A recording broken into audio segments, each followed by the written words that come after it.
Waziri wa mambo ya kigeni wa Urusi Sergei Lavrov anasema kwamba Urusi ndiye mshirika wa Afrika wa kuaminika. Hata hivyo, Sergei Lavrov, waziri huyo wa mambo ya kigeni wa Urusi, amesema kwamba Moscow imebaki kuwa mshirika wa kweli na ambaye anaaminika kwa mataifa ya Afrika kwa kusaidia juhudi za kuimarisha mamlaka zao ambazo zinatishiwa na aina za kisasa za ukoloni.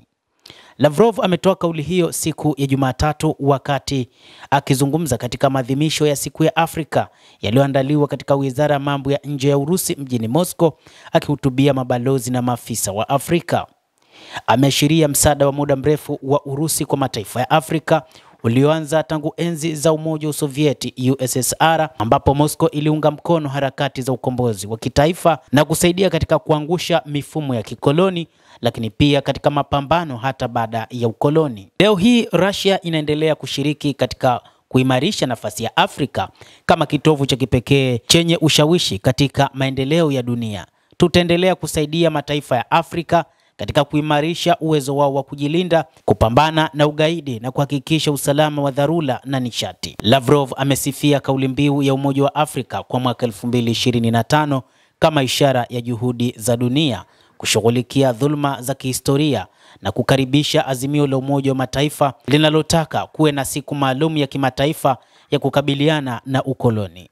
Amehimiza mashirikiano zaidi kuelekea ulimwengu wa haki wenye mihimili kadhaa ya kiutawala kwa maana ya multipolar world, mpango ulioanzishwa na BRICS katika mkutano wa Kazan uliofanyika mnamo mwaka 2024 nchini Urusi, na anasisitiza tena uungaji mkono wa Urusi kwa nafasi ya Afrika katika uongozi wa dunia, ikiwemo uwakilishi wa kudumu katika Baraza la Usalama la Umoja wa Mataifa.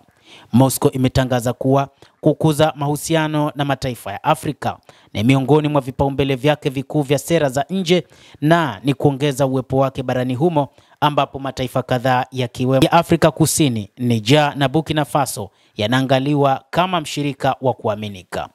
Lavrov amesisitiza tena dhamira ya Afrika ya kuendeleza ushirikiano na mataifa hayo kupitia majukwaa kama vile kilele cha Russia na Afrika na kutekeleza makubaliano yaliyofikiwa.